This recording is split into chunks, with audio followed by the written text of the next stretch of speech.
All right, take a break from dinner to share these live And streams. we're live. Egg salad. And it looks like we're good on Facebook as well. Yeah, guess I'm not banned on that one. Come on in, invite a friend. Matter of fact, invite about 10. Because you got a few minutes before we dive straight in. Yogi's Book Club. Mm-mm-mm-mm. Mm. Any confirmation on the...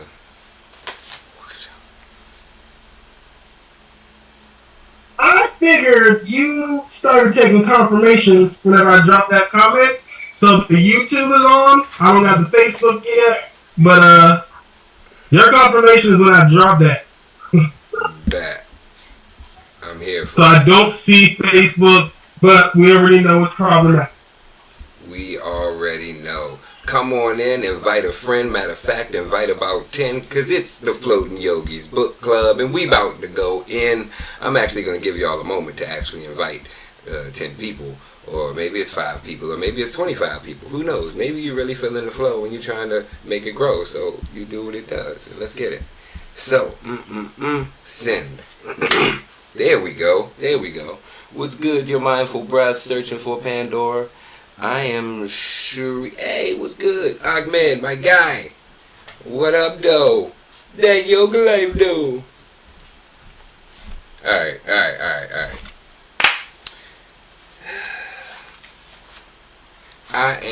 We gon' man, we chillin'. Free as a bird. Light as a feather.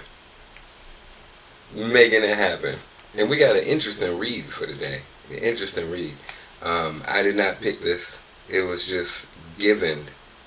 Safe travels. I'm glad you landed. But daggone it, you all the way over there. You should be in the Zoom room.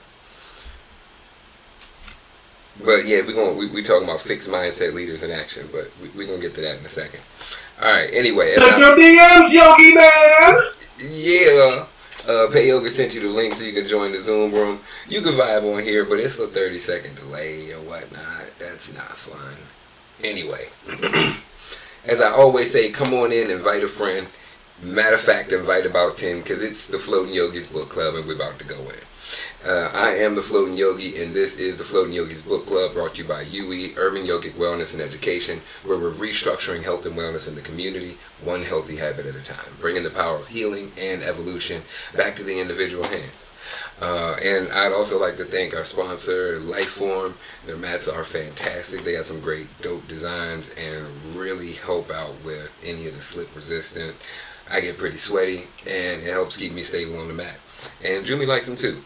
So I encourage you to check with them, check in on their different designs and their different styles, travel mats, full size, all that fun stuff. All right, with all that out the way, we reading Mindset by Dweck, and last week a week before we were talking about success. What is success to you?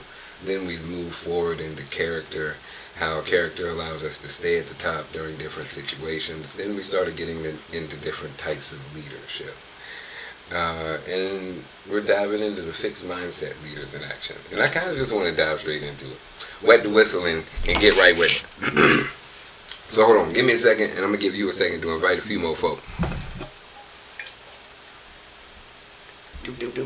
It's been on for a few days, but make sure you check out UE.pc on IG for your daily meditation check-in. All you gotta do is hit the button, and you can join the community, the growth gang, the people that you know is meditating, that you can vibe with, that you can share some good vibes with, that care if you are taking care of yourself and your mental health. So go ahead to that IG right away and lock in.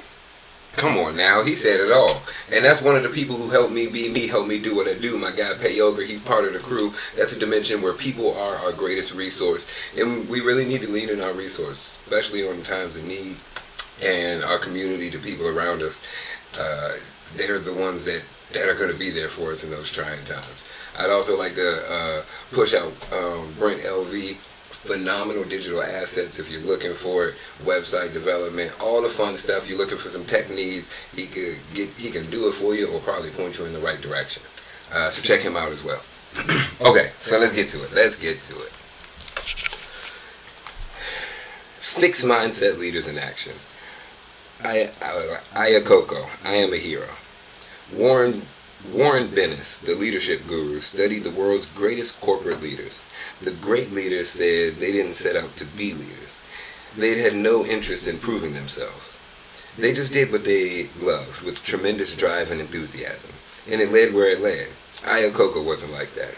He loved the car business, but more than anything, he yearned to be a muck-a-muck at Ford. He craved to the approval of Henry Ford II and the royal trappings of the office. These were the things that he could measure himself by, the things that would prove he was somebody. I use the term royal with good reason. Ayakoko tells us that that the glass house Ford corporate headquarters was a place and Henry Ford was the king, was a palace and Henry Ford was the king. What's more, if Henry was king, I was the crown prince. I was His Majesty's special protege. All of us lived the good life in the royal court. We were a part of something beyond the first class, royal class. White-collared waiters were on call throughout the day as we ate lunch together in executive dining rooms. Dover sole was flown in from England on a daily basis. Ayakoko achieved great things at Ford, like nurturing and promoting the Ford Mustang. He dreamed of succeeding Henry Ford as the CEO of the company, but Henry Ford had other ideas. Much to Ayakoka's shock and rage, he eventually forced Ayakoka out. It's interest that Ayakoka shocked and he was harbored in enduring rage against Henry Ford. After all, he had seen Henry Ford fire top people, and he, Ayakoka, had to use the axe quite liberally on others. He knew the corporate game, yet his fixed mindset clouded his vision. I had always clung to the idea that it was different, that somehow I was smarter or luckier than the rest. I didn't think it would ever happen to me. So this is a little different. But I'm rocking with it. Okay. This person loved the drama of the office. He loved measuring himself by other people. Okay. And then when the guy whose approval he was looking for kind of denied it and gave it to someone else, he was pissed off. Alright, moving forward. I'm picking up what they putting down. What's good, Cello? What's up, Jess? Welcome. If you want to be part of the Zoom room, I encourage you to hit up Yogi. He'll send you the link, send me your email, and we can get you slid into the Zoom room. Any questions, vibes, we can talk without this 30-second delay. 30-second delay. 30-second delay. 30-second delay.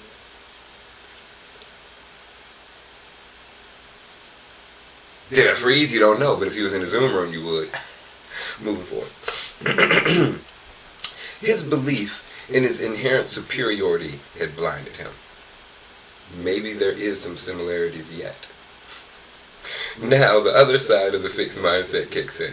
He wondered whether Henry Ford had detected a flaw in him. Maybe he wasn't superior at all, and that's why he couldn't let go. Years later, his second wife told him to get over it. You don't realize what a favor Henry Ford did for you. Getting fired from Ford brought you to greatness. You're richer, more famous, and more influential because of Henry Ford. Thank him. Shortly after, he divorced her. Fair enough. So, the king who had defined him as competent and worthy now rejected him as flawed. That's unfortunate. With ferocious energy, Ayakoka applied himself to the monumental task of saving face, and in the process, Chrysler, the once thriving Ford rival, was on the brink of death. But Ayakoka, as its new CEO, acted quickly to hire the right people, bring out new models, and lobby the government for bailout loans. Just a few years after his humiliating exit from Ford, he was able to write a triumph autobiography and in it declare, "Today I'm a hero." What's good, Beware? Welcome. Harvey means. If you want to be part of the Zoom room, as I always encourage you to do, you can hit up my guy Pay Ogre, send him your email, he'll send you the link. Boom, boom, boom. Let me add the moderator situation. What's good? What's good, folks? What's good, Tony? How's it going? Man, we vibing. We talking about fixed mindset leaders and how they move, how they think. Fixed mindset leaders. Fixed mindset leaders, like leaders who have a fixed mindset. What are some of their traits? Leaders. Yeah, how do they move? All right, let me see. Don't add. Make go. Boom. All right. So let's see. I'm gonna get back to it. Any questions? Just come on, unmute yourself, vibe with us, ask them. It's time, space, and opportunity to chat. All right.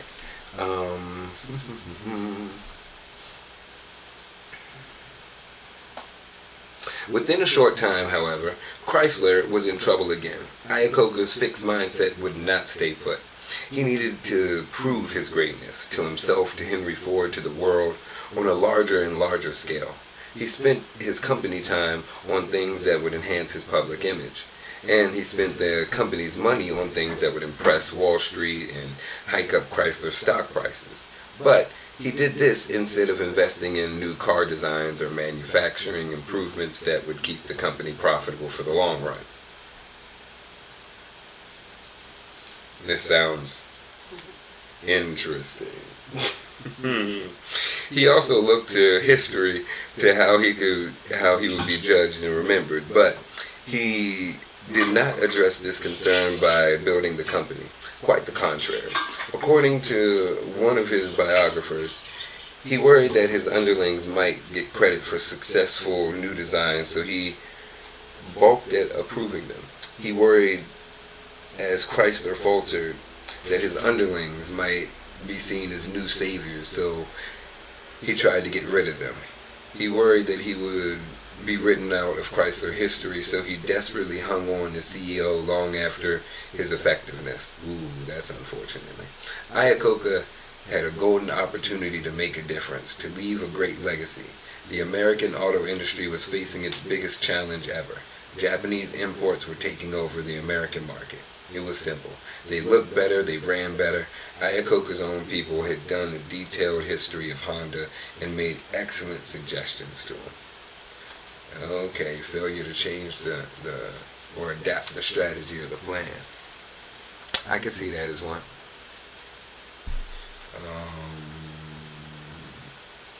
Nor was Iacocca growing. No.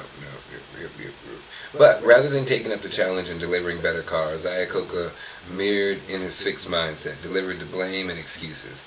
He went on a rampage, spewing angry debaucheries against the Japanese and demanding that the American government impose tariffs and quotas that would stop them. In an editorial against Iacocca, the New York Times scolded, "The solution lies in making better cars in this country, not in angrier excuses about Japan." That's real. I support these thoughts. Nor was Iacocca growing as a leader of his workforce. In fact, he was shrinking into an insulated, petty, and punitive tyrant. He accused Henry Ford of being. Not only was he firing people who were critical of him, he'd done little to reward the workers who had sacrificed so much to save the company. Even when the money was rolling in, he seemed to have little interest in sharing it with them. Their pay remained low and their working conditions remained poor.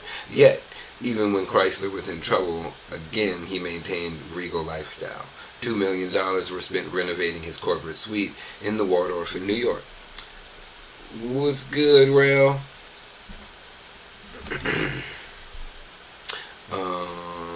Finally, while there was still time to save Chrysler, the board director eased Iacocca out.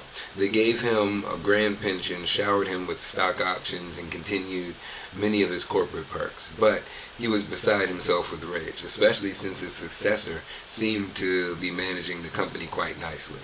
So, in a bid to regain the throne, he joined a hostile takeover attempt, one that placed the future of Chrysler at risk. It failed, but for many, the suspicion that he put his ego before the welfare of the company was confirmed. Dun dun dun. That's not a good thing to do if you're a leader. Iacocca lived a fixed mindset. Although he started out loving the car business and having breakthrough ideas, he needed to prove his superiority, starting to dominate, eventually killing his enjoyment and stifling his creativity. As time went on and he became less and less responsive to challenges from competitors, he resorted to the key weapons of fixed mindset: blame, excuses, and stifling of critics and rivals. And as is so often the case with the fixed mindset, because of these very things, Iacocca lost the validation he craved. When students fail tests or athletes lose games, it tells them that they've dropped the ball. But the power the CEOs wield allow them to create the world that caters night and day to their need for validation. It allows them to surround themselves only with the good news of their perfection and the company's success, no matter what the warning signs may be. This, as you recall, is the CEO disease of peril in the fixed mindset. You know, lately, I've wondered whether Iacocca has recuperated from the CEO disease. He's raised money and giving a lot of his own money for initiative diabetes research. He's working for the development of environmentally friendly vehicles, maybe released from the task of trying to prove himself. He's now going for things he deeply values. Alright, he's on the right track. What's good, Arctic Poet? Welcome, welcome. That's it. I got a comment or like a question, comment, / something. I don't know what it is. Yeah, come on, drop it. Speak. Alright, because I'm sitting there listening. So we got, this is Chrysler, the cars, right? Mm-hmm. Right, this is my first time, so I'm trying to catch up real quick. So we got this CEO of this company who's came up with Chrysler cars. And so all the competitors and stuff, what it seemed like in the last paragraph, he lost the fire because of all the competitors, all the different people probably stealing his ideas or using certain things, and just it takes a toll on you, like with his creativity, how it is that he's like addressing at the top, yeah. That'll happen to you. Mm-hmm. Yeah.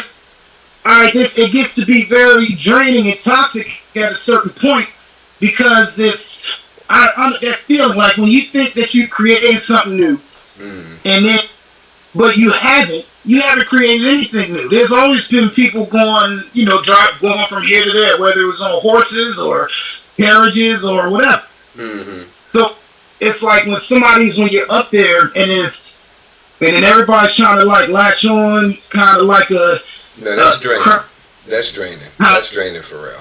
Yeah, right. Like, the love of it, the pureness that was in it when I first started, now everybody's trying to do it and they looking at you, and it's like, okay, well, I wasn't doing this to please everybody. I was doing this because, Oh, okay, hold on. Let me give you a little bit more backstory.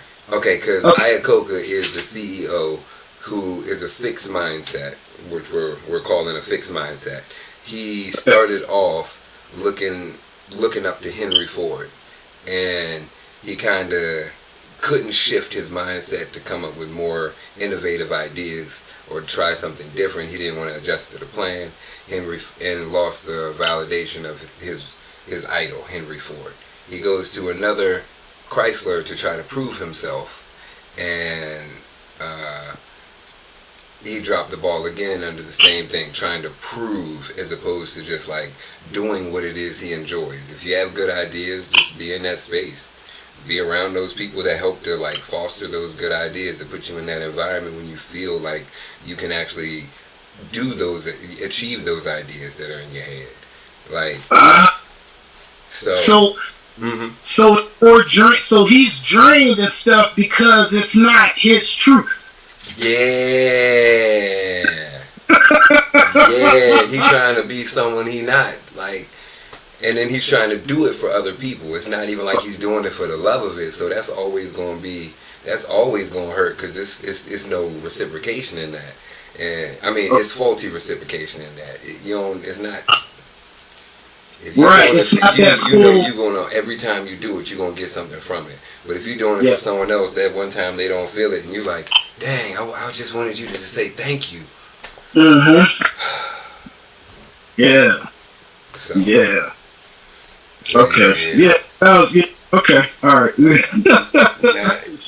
And he was talking about like some of the fixed mindset traits. What did he say? Blame, excuses, and then stifling the critics and rivals. I can see that, like shame, insults, guilt, and then shutting other people up. So you're right. Yeah. Yeah. Yeah.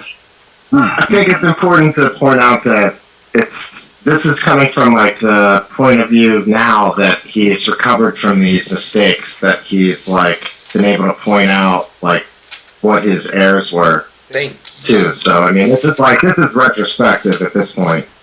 The chapter they're looking at. Okay. Then we got the smart. Oh, anyone else want to chime in about the cars, about the fixed mindset of Ayakoka? Yeah. I mean, I think it's kind of dope that a guy that has done things so long that he just went all the way to the top with this mindset was able to change. I mean, honestly, yeah. You think about like how static an old man becomes, especially one that's on top of his game his whole life, but then he gets to a point, he just plateaus. Like, where does he go from there? It's because he was missing a piece the whole time. Probably could have helped him. He made everybody suffer around him. It was no lack of determination or being driven, that's for sure. Yeah, no, I like that. I love that perspective. Yeah. I feel like I'm searching for CEO disease. And I'm looking to do it as small as possible. And I can prove to you that I maybe already have done it. I told my therapist over 2 years ago, and I didn't think it was a big deal at all. I thought, we were just talking, but no. Apparently, this like blew his fucking mind.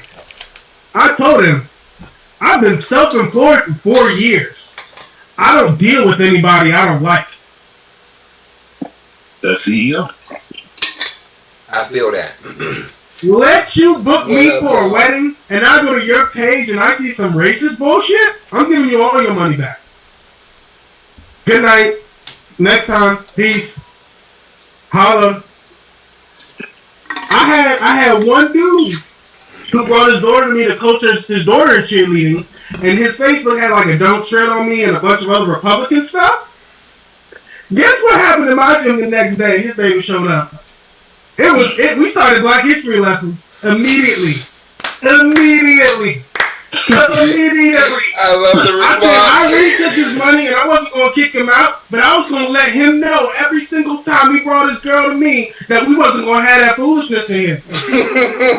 Like, nah. It's my gym. It's my business. I love it. Yes. So, like, I feel like I am actively searching for that CEO disease. Like, I want to be up top and only... I want no bad news. Now, of course, shadow work and all that, yeah, but, like, there's definitely a part of that I'm actively looking for, Like... A healthy balance. Balance. Yoga, exactly. See? Yeah. My man, you always got me. You know what I mean? I'm not cocky, I'm confident. So if you tell me that I slum, it's a compliment. Ooh. There you go. Moving forward. Smartest guy. Can I ask a question now? Yeah, go for it. We should. Hit him with the freestyle. What does the CEO, that CEO disease, what does it look like? What is it? What are the characteristics? Because if I'm looking at it, I'm like, all right, at the top, what does he think about? Because when I've been working at jobs and stuff, like I would look at the manager and be like, yo, what is he thinking about? Like, what's going on? Like, what's running his mind? what type of problems that is he dealing with? Because obviously I'm not dealing with the same thing. Because he's running over here to do this, and he's going to that meeting, and he's running over there, and this and that, and blah blah blah. So what is the? Because if we're looking for that, then we can call it forth. But I gotta know what I'm calling forth. So I mean, I think I could input, or Jared, if you want to go ahead. Go ahead, man. I like you all's perspective as opposed to what I'm reading from the book. Sometimes the book just be the book. It don't even be what I'm thinking or what my. I want y'all to share. I be talking too much. I want y'all to share, and then I'm gonna tap back in. I think what's common between most top CEOs is they have a dream that's so big, it's almost like unrealistic. They're trying to pull off something that almost seems impossible. But then they like find ways of breaking that down into manageable pieces, and they actually start doing it. I think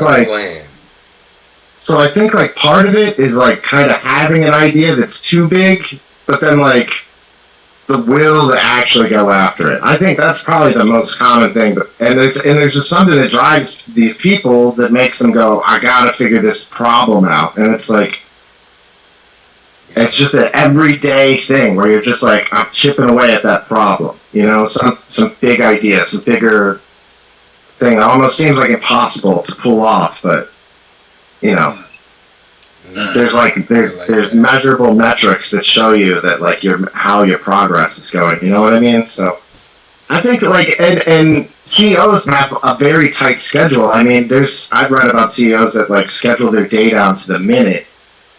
They're that efficient with their time. It's efficiency, but it's also consistency. It's just like making the touches on these responsibilities every day.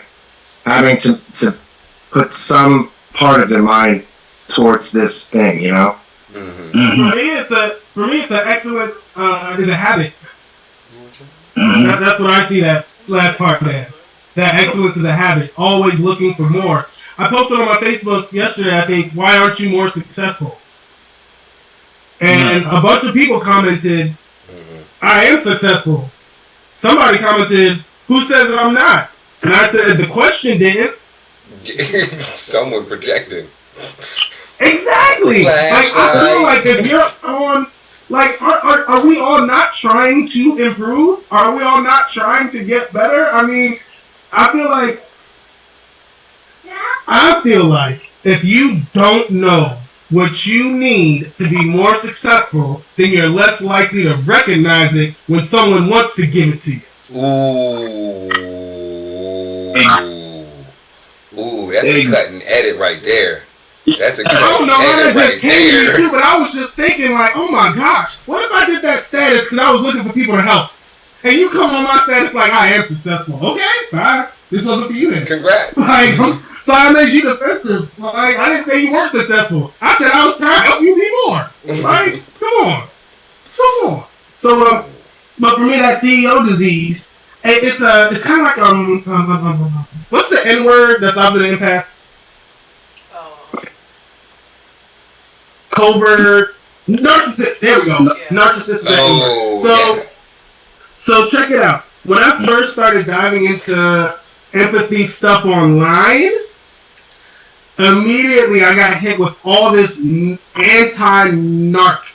For some reason, every empath on Facebook wants to talk about their ex-narc, or they want to call everybody a narcissist, or like, really? Okay, whatever. Anyway, I saw everybody hating narcissists, and I started looking into the positive side of narcissism, the self-love of narcissism, the self-defense of narcissism, because I got a problem with defending myself. I will let people do whatever they want as long as they don't attack my friends. That's when I block people. I will never block you for attacking me. You can speak your opinion, mine. If I make you mad and you get to me, I'm gonna make you mad.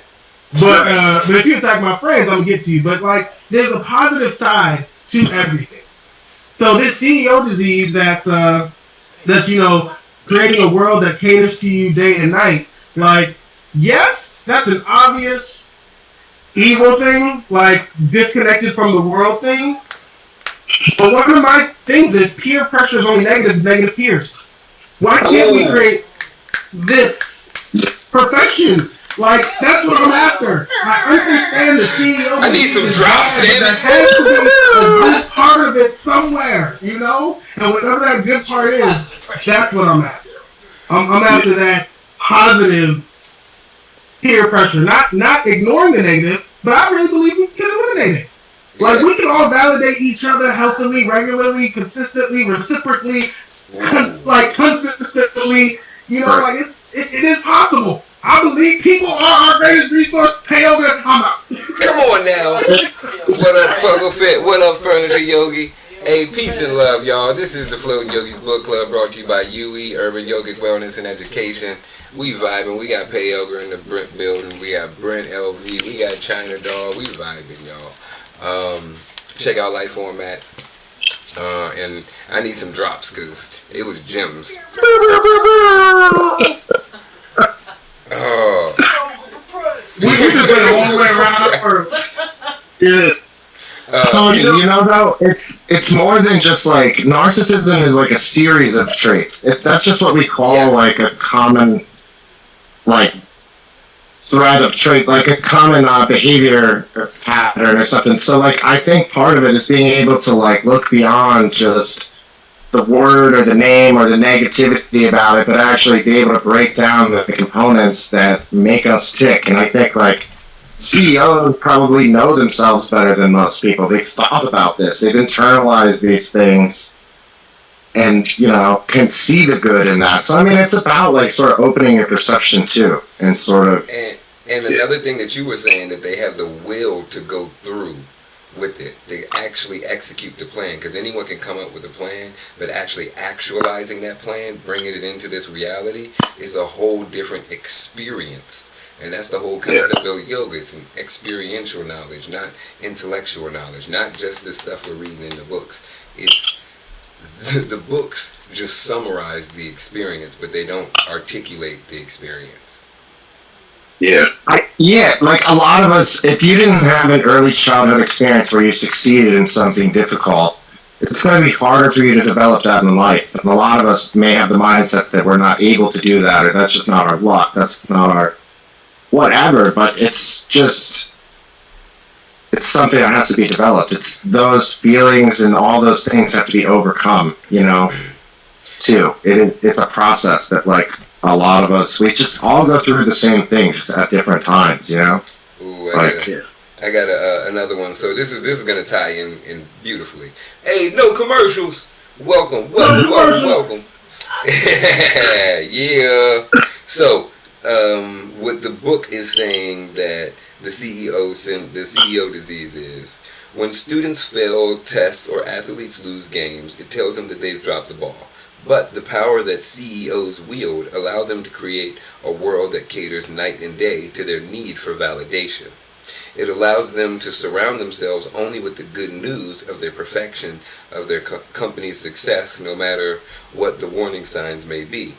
This is, as you may recall, is CEO disease and the peril of the fixed mindset.